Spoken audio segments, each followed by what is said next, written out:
Okay, so we're gonna wait till a few minutes and then we're gonna start. So Yeah. Is this something you guys are doing weekly? yeah, yeah, yeah. It's not bad. Everything's doing good. So Yeah. anyway, so this is Ninja, the author of Step to Math. So I want to kind of introduce you, Master SITA Van. So hello, sir. How are you? Good morning. I'm doing great. Thank you. So I have a couple questions, and I hope all my viewer, if you can ask question, you're welcome to do that. So I want to go over a little bit about the martial art life that you have. So I'm very interested in the journey of you. When did you start martial art? Yeah. So I started back in 1986. I think it was like February or something of 86. I think I was 9 or 8. I think 9. Uh, 8 actually. And then I just didn't want to do baseball. I didn't want to do soccer or anything like that, and so my dad decided to put me in karate. Plus the movie, the Karate Kid was on, so you're like, hey, you gotta go try it out. And I started Revere Karate Academy with Grandmaster Dorian DiRienzo, who is still my teacher, and we meet about once a week still to train. So you're never too old. You just because you get a black belt, you don't say that's it. I mean, you should know that, Ninja, right? We still train. Keep your Yes. body alive. Um, and then it just grew from there. I was doing tournaments, um, travel a lot from it. Did a lot of tournaments in high school. I think that's where we met. I think, right? I think. Yes. Funny, I was still in the kids division. You were in the adult division at that point. So, um, and then I was in the adult division for a little while. I think we met around that time. I don't know when. And then we got to know each other a lot more through the Boston securities in Avalon and all that stuff. So, but my journey in martial arts still continues to this day. I'm sure yours is too. So it's just, but martial arts is, it's a lifestyle. It's our livelihood, but it's also just a way of life, right? Yeah.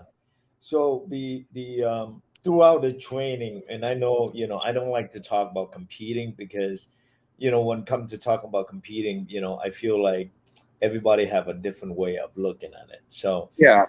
as a martial art for you, what is in why is important for you to focus on like supporting people on either the martial art journey or the fitness journey?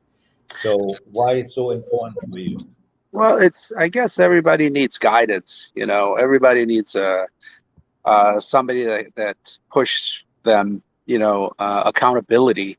Number one, I'm accountable to my instructor, and the kids and the adults are accountable to me. And without accountability, it's like there's no goal. You know, um, if you don't have a goal to set for your day, for your week, for your month, then you're going to just keep pushing it away. But then if there's something saying, hey, I need this to be done, or you say something, that kick was not good enough, I need, 20 more or whatever, work on this, then that's accountability because you don't know how good you can be, or you don't know how much, what your potentials are. Some people can, very rarely that people by themselves know, oh, they know their limits, but you think you know your limits, and then somebody comes along, oh, I think you could do more. I think you can go another 30 seconds. I think you're going to go another, 10 miles. I think you can go, just keep pushing it. Where we as instructors would look at someone and say, and see their potential from our experiences. We see their potential, uh, but they may not see their own potential. I think with my instructors, she saw a lot more than me, than I could have ever thought. And then she kept pushing and pushing, but I was accountable to her. And I was surprised myself sometimes, like, oh wow, I did that. Oh wow, I did that. And when you have that feeling in you, um, like you accomplished something, it just motivates you. And then it, once when you're motivated, you keep motivating, you get motivated. Guess what you're gonna do? You're gonna motivate others. You're gonna push and help others, and keep everything positive. And then after a while, you have a whole community, having your back and having each other's back. And that's what it's all about. It's not about, like you said, it's not just about competing, kicking and punching. That's like secondary, as we know. But I think some people still think it's like, oh, it's kicking, it's punching, it's grappling, it's throwing, but you and I both know it's like that's that's the end product. But the real product is community, confidence and all of that. And when somebody has it, they tend to share with others with their experience. That's always been like the word of mouth, like, hey, karate did this to me, come on. So that's really what it's all about, I think. The some of the challenge I know, like, for the adult or for kid, what do you think, like, the more challenge that you deal with and how you overcome that? I think with the adults is time. you know I don't have time for it. I don't have, you know I'll do it next week, I'll start Monday. So a lot of it is excuses, right? Yeah. A lot, because we some people still may not look at it as they can add it to their lifestyle that improves what they do, whether if it's workplace, family, or just being out around people. I don't think people understand like the importance of actually taking a half hour, 45 minutes, an hour for themselves. Not once a day, maybe two, three times a week. That's what 3 hours in a week is nothing. If they can take the time to just take care of themselves, or even if they're not great at martial arts physically, that doesn't mean that they can't go on the mat and train with others that give you that positive energy. You know, Yeah. um, yeah, it's to really, um, to re-energize yourself is more important. It's like some of the best workouts you get is when you're so tired. You're like, I don't Yeah. want to get on the mat, and you get on the mat, you walk out, you're like, wow, that felt good, and then you just like, why was I so grumpy getting on the mat, right? So, by the way, congratulations, your son, beautiful, beautiful. Thank you.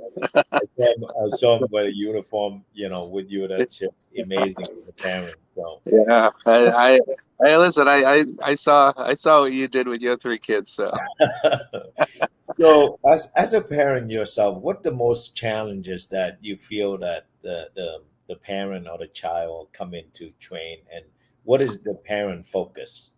for me, because we're instructors, you tend to we tend to forget that a child is still their own, right? They're still their own personality.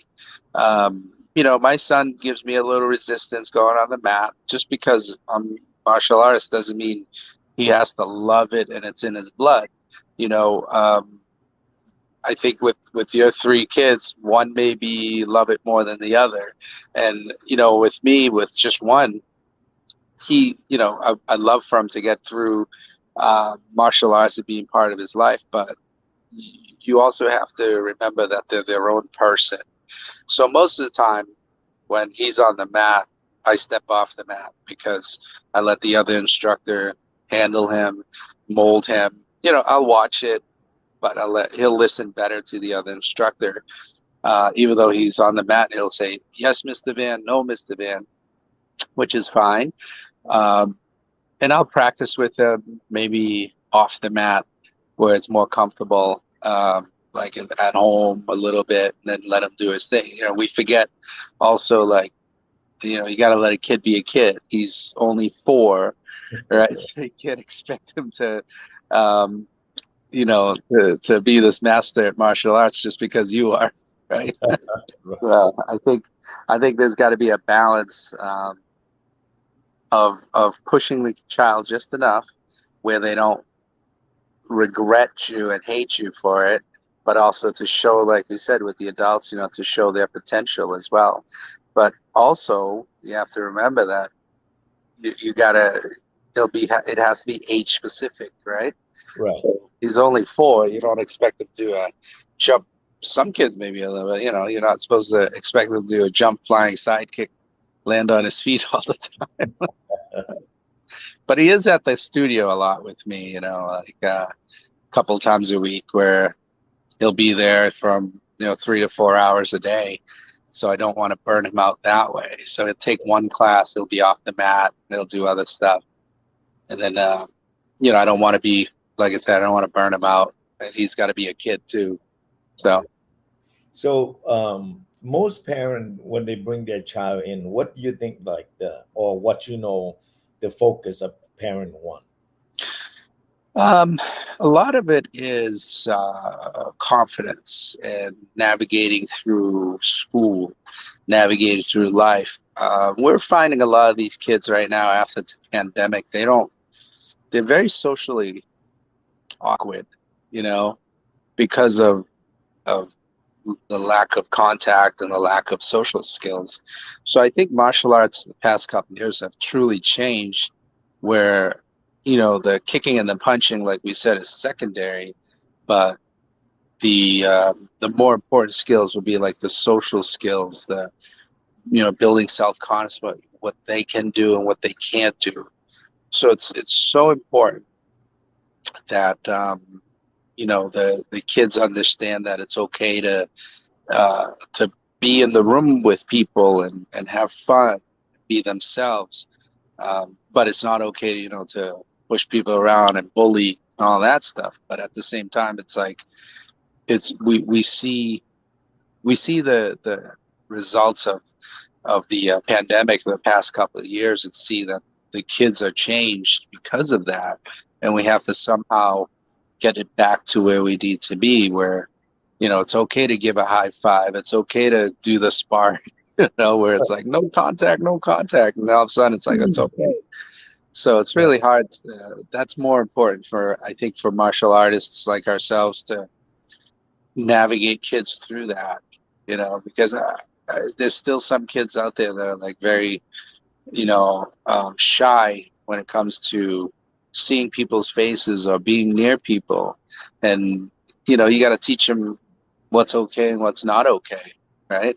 But everything right now, since the pandemic, is like, no, it's not okay. No, it's not. You know how it is. Somebody coughs, so they like, oh, COVID. So, Right. yeah. So, as a parent yourself, what would the advice that you would give the parent, or some.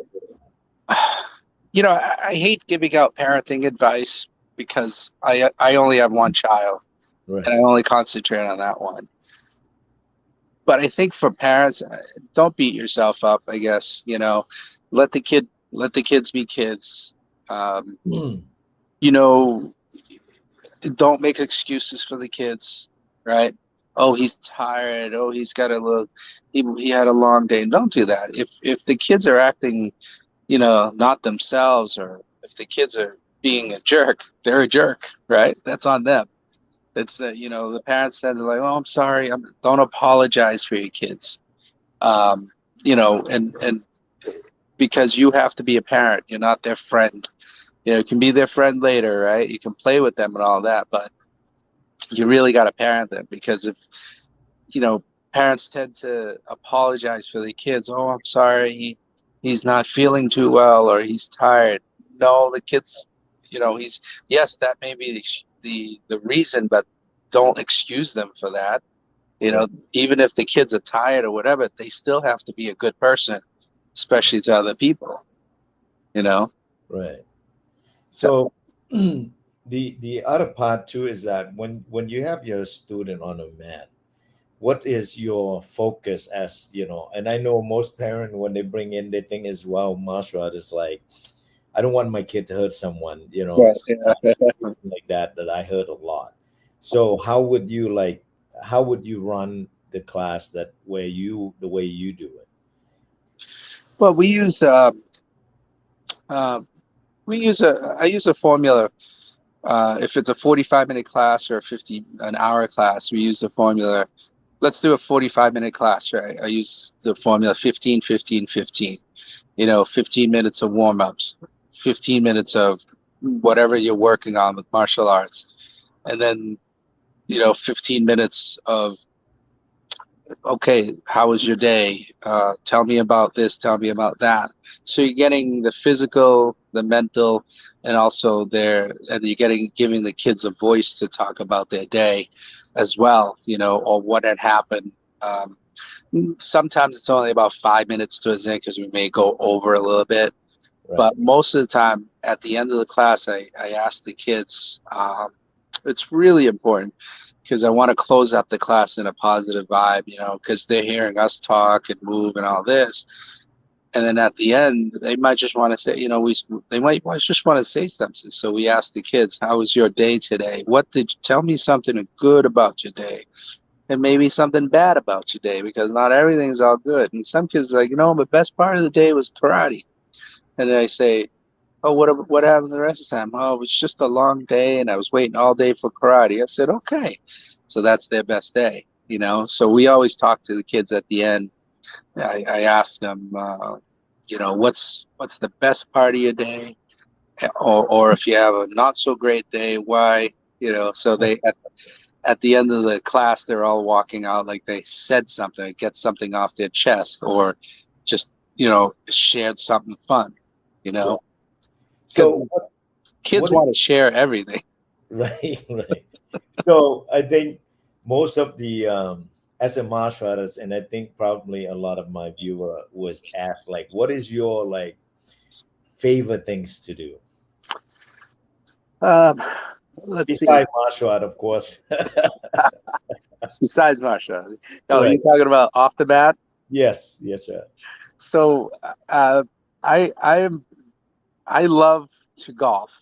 Oh That's one wow. of my.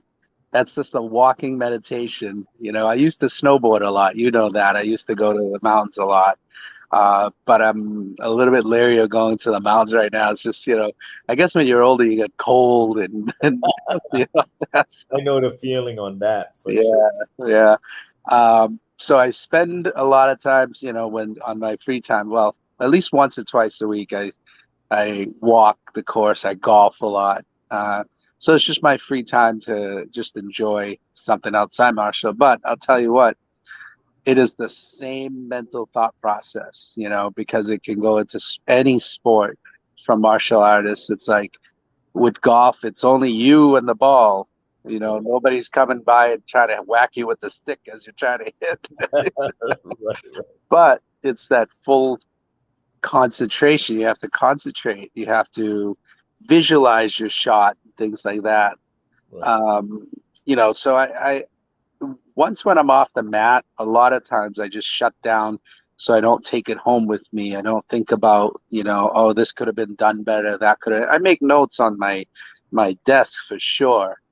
But once when I'm off the mat, I leave it alone so that it's martial arts. Yes, we have fun, but it's also running a business too, as you know, right?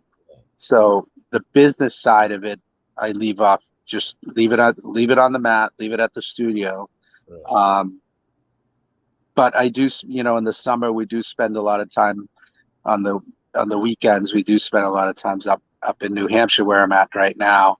Oh, nice. Uh, yeah, and then up at Ossipee Lake. So every weekend we're up here, just a little getaway trailer with my wife and kids and kid, not kids, kid, and just to reset, refocus every week because we don't get a chance to come up here during the winter, you know.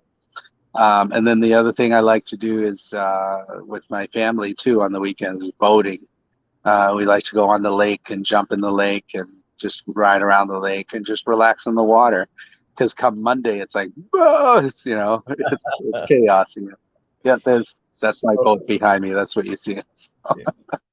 Well, I appreciate your time. I have the other things too. I know I have like a lot of viewer, like I said, so when they let's say we look Marshall and where they are around, New England, where's your location, and how can they get contact with you? Yeah, of course. We're in the Tri-Town community, which is Middleton, which is where we're located. Middleton, Boxford, and Topsfield. Oh, We're all around Danvers and Peabody as well. So we're in the Tri-Town, but our location is right on 114 Middleton, Mass. If you know where Richardson's ice cream is, we're right across from there. So, and it's Middleton Karate Academy. But okay. So that's yeah, awesome. So if people watching, remember, if you want to visit Mr. Van, yeah. Master Van, you're welcome to do that, and he's open to have any questions. So I appreciate your time, and I didn't want to So, interrupt your vacation there, mini no, vacation. So, this is not a vacation. This is a just it's a week. It's a weekend off. That's what it is. that is every, fun. every day is a vacation, right? Right, right. Especially you love what you do. So, Yes. well, So good. thank you very much, Mr. Van, and I appreciate your It's a time, and pleasure. have an amazing Great day. talking to you. All right. Thanks Thank you, again. sir. Thanks for having me on here. Take care. Take Bye bye. care.